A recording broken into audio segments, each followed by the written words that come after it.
สียงเพลงลอยลิวลัดทิวเขาดงเสียงจากวัดศรีอุดมวงศ์ฝากตามคลื่นส่งลอยมามอบสารดีให้ทำคำจุนชีวาทูลชาติเธอศาสนาสถาบันมิ่งขวัญชาวไทยด้วยใจมุ่งมั่นร่วมกันเถิดทูลสรรสร้างในทางสายบุญเป็นสิ่งคำจุนพาไปพระครูอุดมร่วมสร้างสังคมด้วยใจนำธรรมะมาให้เหมือนส่งยาใจมอบมาวัดศรีอุดมวงศ์เปรียบปานบ้านเมตตาธรรมมีกิจกรรมหวังให้หลักธรรมนำพาปลอบใจไข้ป่วยด้วยอุ่นให้บุญเป็นยารอยยิ้มเต็มหน้าบุญพาให้ใจงดงามด้วยงานการสื่อให้คือสำคัญบอก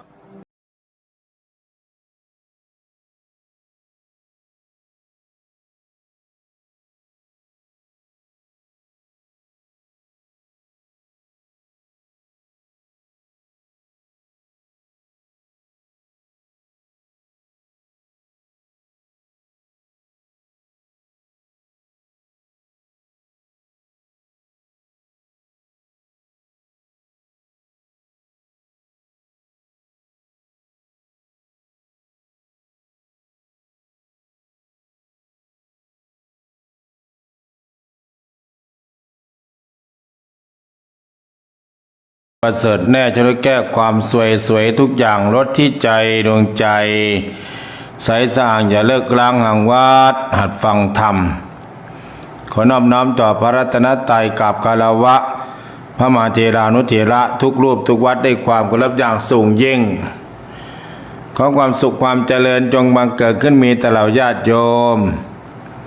สาธุชนคนดีทั้งหลายด้วยกันทุกท่านทุกคนณโอกาสนี้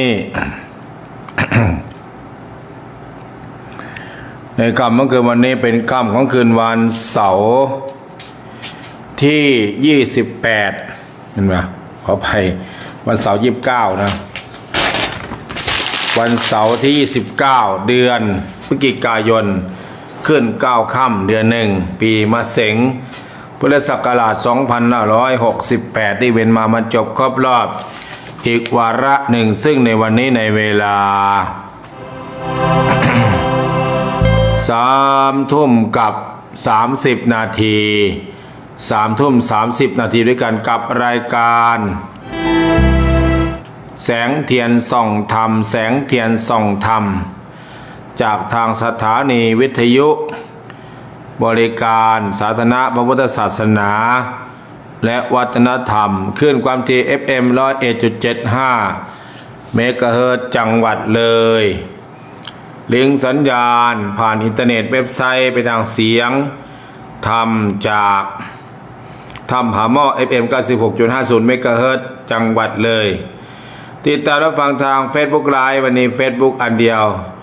วัดศรีนวงศ์ Official Fan Pageวัดศรีนวงศ์ Official ออกอากาศจากอาคารแล้วก็ติดตามรับฟังทางวิทยุออนไลน์ระบบ Android Play Store ดังไกลไปทั่วโลกโหลดไปที่หน้าจอโทรศัพท์ออกอากาศจากอาคารมูลที่พุทธธรรมนำชีวิตวัดศรีนวงศ์บ้านในนาตำบลศรีสงครามอำเภอวังสะพุงจังหวัดเลยหมายเลขโทรศัพท์ก็0930851122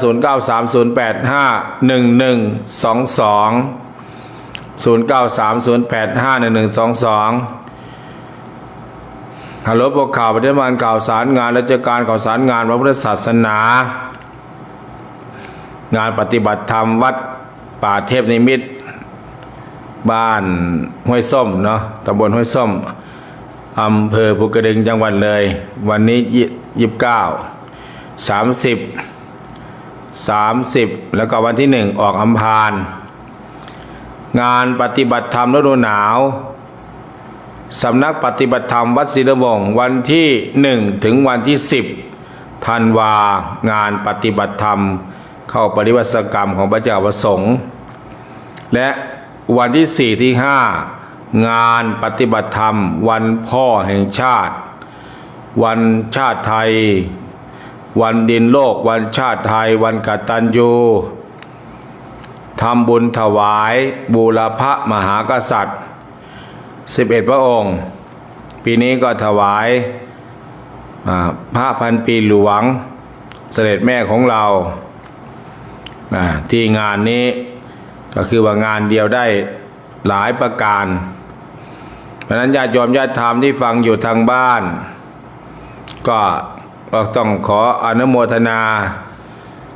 ขอบคุณคุณแม่ชีวัดหน่อยเนาะเพิ่นฝากปัจจัยมาให้รวมๆแล้วก็2ท่านทั้ง1,500 บาท อาตมาก็เอาไปซื้อแสลมแล้ว4ม้วนหมดไป2,800รวมแล้วอีก3,600 5,000เกือบ 6,000 บาทด้วยกันแสลมเอามาเพิ่มเติมแล้วก็มันขาดอยู่แล้วก็จะเอาของเก่าไปไว้ตรงที่โรงอาหารเพราะนั้นญาติโยมญาติธรรมก็ต้องขอบคุณโมทนาแล้วก็มีทางบ้านบุงสไลคุ้มใต้คุ้มกลางก็มาช่วยเย็บแสลม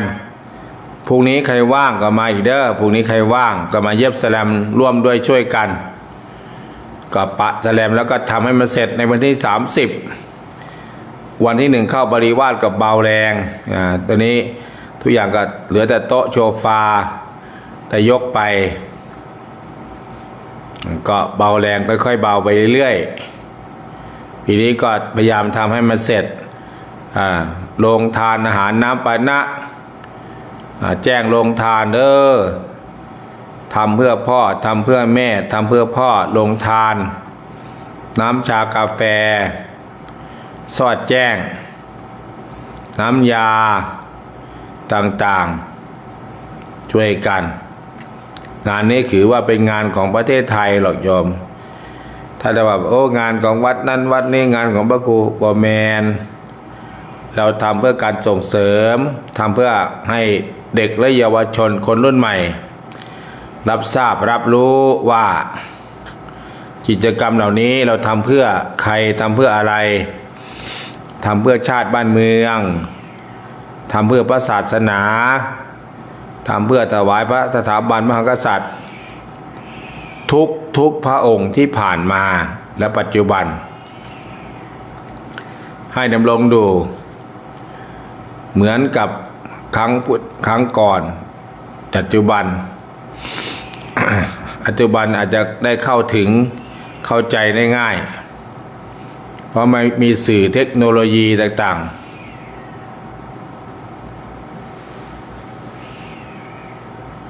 มันก็ญาติโยมญาติธรรมก็ช่วยกันอย่างน้อยมีจะแจกข้าวหาพ่อหาแม่ก็แจกข้าวได้มีงบ 1,000 บาทงบ 2,000 บาทงบ 3,000 บาทงบ 4,000 บาททำข้าวหม้อแกงหม้อมาถวายก็มีพระคุณเจ้ารับทักขิณาทานที่มาประพฤติปฏิบัติธรรมตั้งแต่วันที่1ถึงวันที่10แล้วก็มีแม่ขาวแม่ชีแม่พราหมณ์ที่แสวงหาธรรมะแล้วก็ช่วยเหลืองานพระศาสนานั้นก็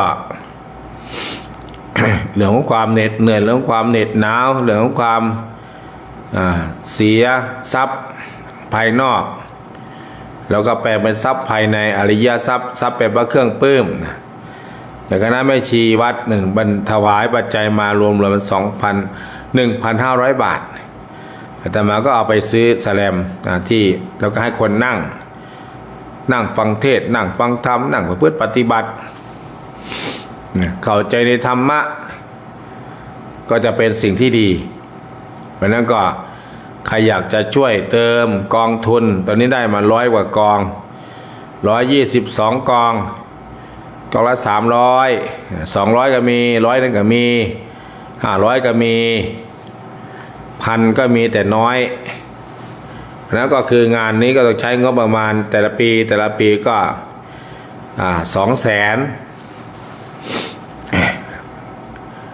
อย่างประหยัดสุดก็คือ150,000ก็ถือว่าเราทำว่าจะเป็นหน่วยงานไหนก็ตามเมื่อทำงานมันต้องมีงบตั้งไว้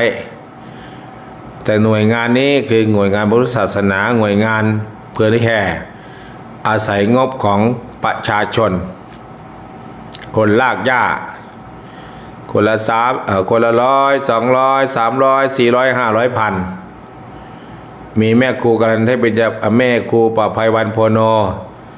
เปิ้นช่วยมา 5,000 บาทเป็นโรงครัวโรงกลางเลี้ยงดูพระแขกพระสงฆ์เพราะนั้นใครที่มีข้าวใหม่ๆกล้วยอ้อยซอยปีที่จะมาประดับลานธรรมก็นำมาเด้อ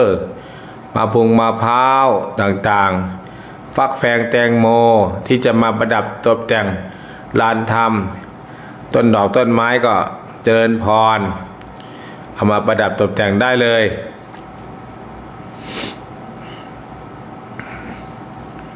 อนุโมทนากับญาติโยมที่ติดตามรับฟังกันทุกฐานทุกคนเปิดหน้าใหม่แล้วญาติโยมเด้อเปิดหน้าใหม่มีใครฟังมั้ยเนาะหนาวมีใครฟังมั้ยเนาะโยมจากจังหวัดตราดป่ะนะคุณโยมแว่นใช่จังหวัดตราดป่ะโยมกินดาป่ะถ้าใช่ก็กด1มาหน่อยเด้อแม่สมหญิงมีชื่อลพบุรีหนาวป่ะเนาะ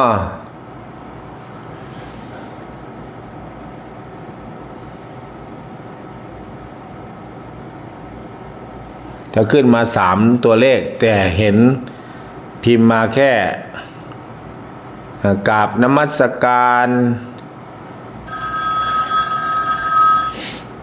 เดินธรรมนมัสการคุณเจ้าค่ะแม่สุดท้ายฟังอยู่เจ้าค่ะแม่สุดท้ายฟังอยู่นมัสการเจ้าค่ะเดินธรรมบุญรักษาพระธรรมคุ้มครองอย่าลืมชักชวนอวนต้านเนื้อวันที่4 ที่ 5มาจุดเทียนดำลึกนึกถึงบูรพมหากษัตริย์นึกถึงพระในหลวงวันที่7:30ก็เปิดกองการกุศล8 โมงไล่ไปจนถึง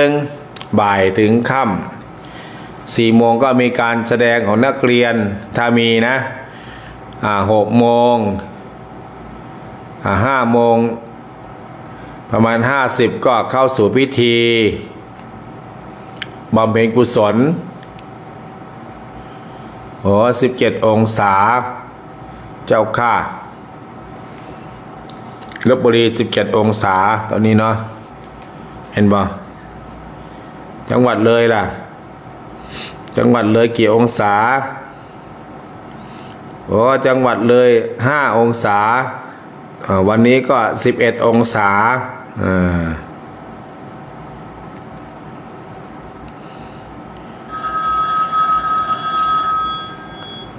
เชิญธรรมกราบนมัสการเจ้าค่ะคิดอย่างมาเจ้าค่ะยังมานอนฟังอยู่เจ้าค่ะเชิญพรเติมบุญเจอกันวันที่4นะคะญาติเจอกันพบกันวันที่4ป๊อกคอนเต็มอัตราสาธุกันพระกาลาเชิญพรจากแม่บอมเมณีแก้วจากโพนสว่างตำบลนาดอกคำอำเภอนาด้วงจังหวัดเลยนาดอกคำนาด้วงมาเยอะเด้อแม่ชีแม่พราหมณ์ญาติโยมที่มาปฏิบัติธรรมวันที่4นี่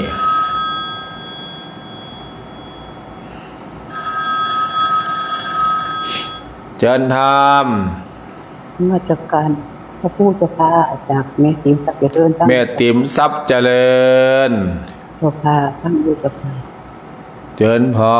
รปัจโฉชัชวานวะ วันที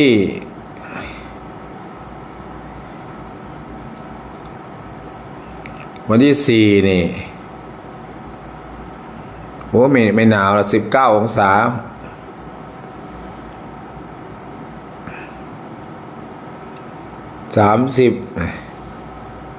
พรุ่งนี้ก็13 องศาวันที่1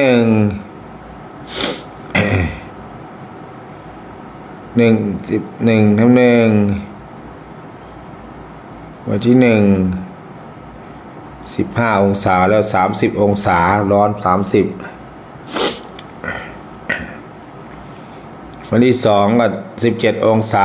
30ร้อน30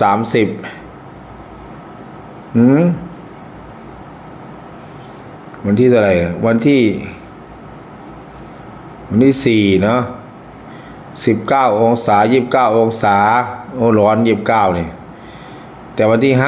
5 ธันวาเนี่ยตอนเช้า17ตอนสาย33 องศาห่วยร้อนด้วย ร้อนคักเริ่มร้อนแล้วญาติโยมอยากให้หนาวๆอย่างนี้นะสัก3 เดือนน้ำไม่เปลืองไฟไม่เปลืองนักท่องเที่ยวก็จะหลั่งไหลมาที่เมืองเลยกันมากมายเพราะว่าชอบความหนาวถ้ามาเผลอร้อนเมื่อไหร่เนี่ยคนไม่มาเนี่ยคนจะไปทางอื่นไปภาคเหนือเนี่ย เพราะนั้นก็ญาติโยมญาติธรรมก็วันที่4 ที่ 5ถือว่าเป็นไฮไลท์เทศสอดแจ้งเวลา6 โมงตรงก็ร้องเพลงชาติไทยเสร็จแล้วก็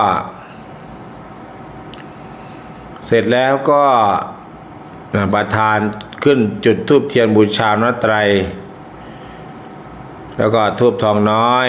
2 ชุดแล้วก็เปิดกรวยถวายพรในหลวงรัชกาลที่10แล้วก็หัวหน้าส่วนก็จุดเทียนต่อหน้าบูรพมหากษัตริย์จะติ๋มทรัพย์เจริญไปไหนล่ะอย่าลืมพากันมาได้ยายติ๋มเด้อป่านทรัพย์เจริญน้อมกราบอนุโมทนาความเมตตาธรรมเจ้าข้า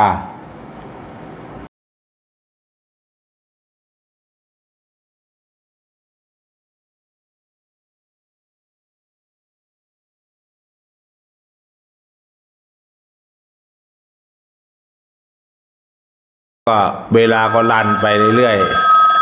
ๆรัตนาศีลรัตนาธรรมเจริญธรรมจากใหญ่งวาน อาการนมัสการมาคุณเจ้าหนาวเนาะอาจารย์หูกระนวกขนาดหนาวหนักหูนวงเบิดหนาวหลายอันเมสมอนให้เมสิงโตเอาไปเด้อเจ้าค่ะเมสิงโตเป็นสะพานบุญให้รับทราบอันเมสมอนนั้นหนาวหัวกันก็หนาวหลายให้เนาะอาจารย์จากองศาก็วันเอานะว่าเมืองเลยไม่รู้อ่ะเมืองเลยอาจจะน้อยมากกว่านี้วังสะพุง15 องศาตัวนี้อันแต่ก่อนคือบนหนาวอันเมสมอนเดี๋ยวนี้อย่างหนาวเป็นอาจารย์แก่แล้วมันเท่ามันแก่เนาะอันหมูพดหลับหมดแล้วบ่หลับหมดแล้วเติมบุญเด้อใหญ่แก้วอีแม่ด้วยขน้อยแม่บอมหนาวบอมตะกี้ยางนะหนาวอาบน้ำแล้วน่ะแม่ทองศูนย์โอ้ยแม่สว่างเลยแม่น้องนางน้องหนูน้องอันใดก็ดอเนาะหลับหมดแล้วนะเนาะอาจารย์หนาวล่าคุมโปงกันมั่งแม่ปัญญา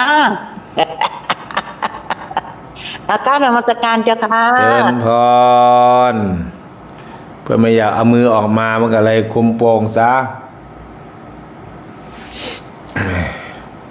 เอาสายต่อไป อาตมาจะได้พักเช้ามาก็บิณฑบาตเสร็จก็ไม่ได้เข้ากุฏิ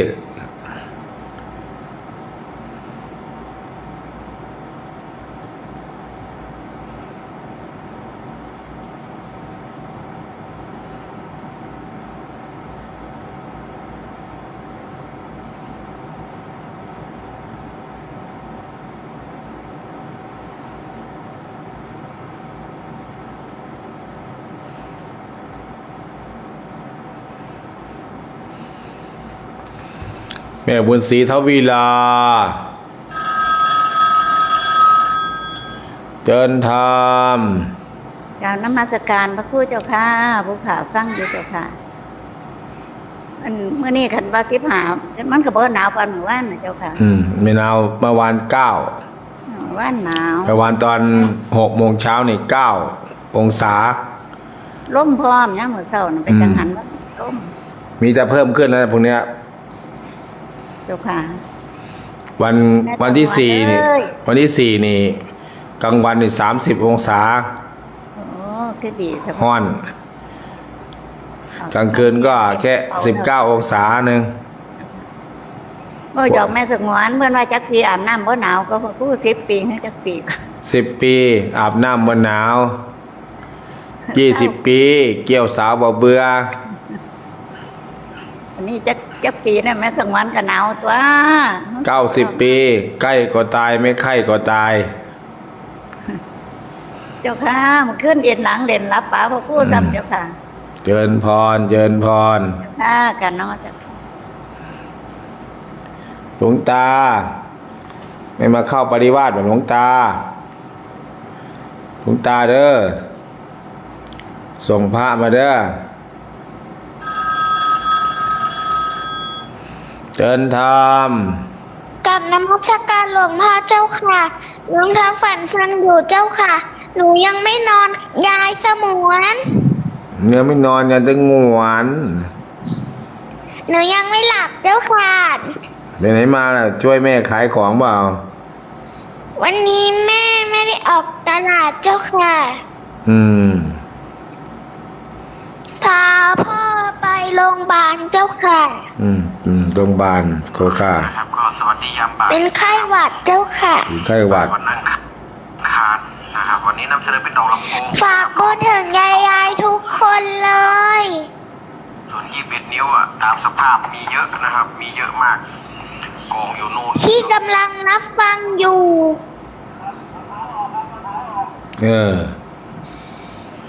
พุทธศาสนาเป็น พระพุทธศาสนาเป็นศาสนาประจำชาติไทยของเราในจังหวัดเลยของเรา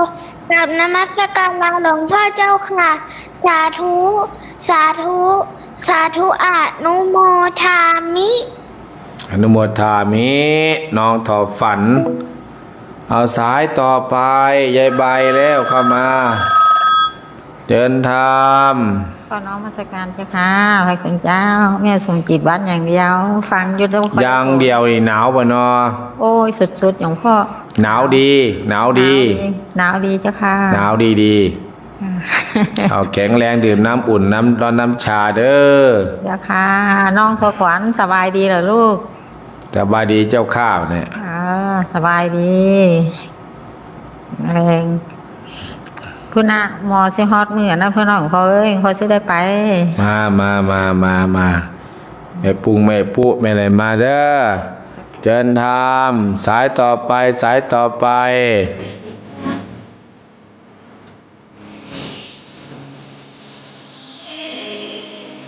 จะมากินยาไปแล้วเริ่มง่วงแล้ว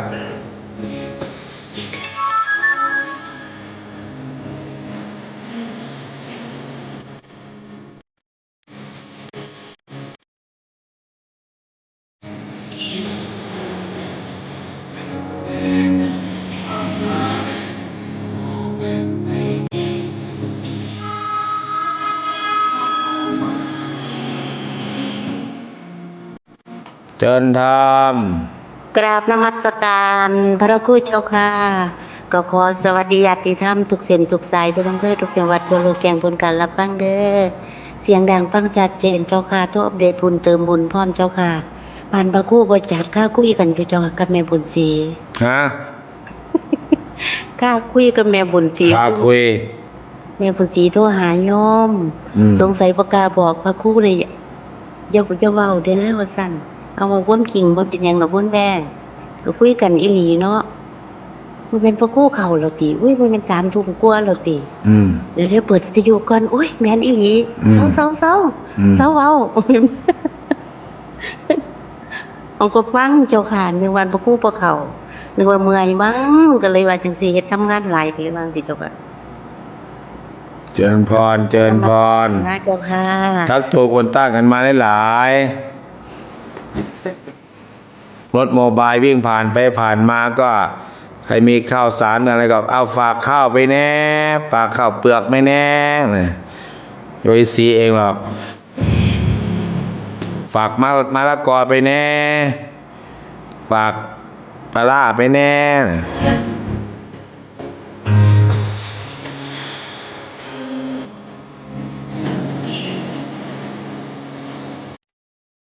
ก็อย่าลืมอย่าพลาดวันที่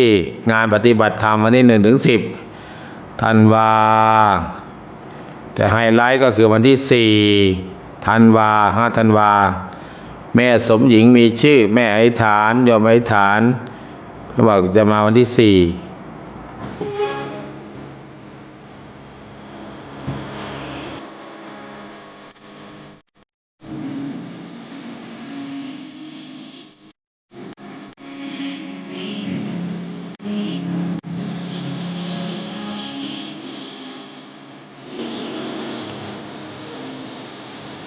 อนุโมทนาสาธุการให้กับญาติโยมที่ติดตามรับฟังกันทุกคนพรุ่งนี้วันอาทิตย์เด้อปานวินาบุญมุ่งสลายอย่าลืมใส่บาตรวันอาทิตย์ใส่ไข่ใส่น้ำใส่เครื่องครัวใส่ข้าวสารข้าวสูตรต่างๆผักนางอางย่าก็ใส่ลงไปได้แล้วก็ญาติโยมญาติธรรมก็ปานวินาบุญมุ่งสลายเตรียมตัวใส่บาตรวันอาทิตย์ส่วนสายสีมุ่นเรืองนาหลักก็พระคุณเจ้าบิณฑบาตประมาณ 2-3 รูป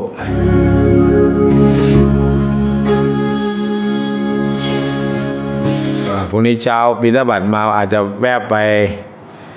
ห้วยส้มนิดหน่อยอนุโมทนากับญาติโยมที่ติดตามรับฟังกันทุกท่านทุกคนให้มีแต่ความสุขมีแต่ความเจริญทุกท่านทุกคนเทินเจริญพรเจริญธรรมทานยาเบาหวานไปแล้วนี่มันแสบตาก็บอกว่านี่ง่วงนอนแล้วนะต้องนอนในช่วง30 นาทีแรกของปนอนแล้วมันก็ตื่นประมาณเที่ยงคืนตี 1นะถึงเข้าห้องน้ำต่ออนุโมทนากับญาติโยมทุกท่านทุกคนเทินเจริญพร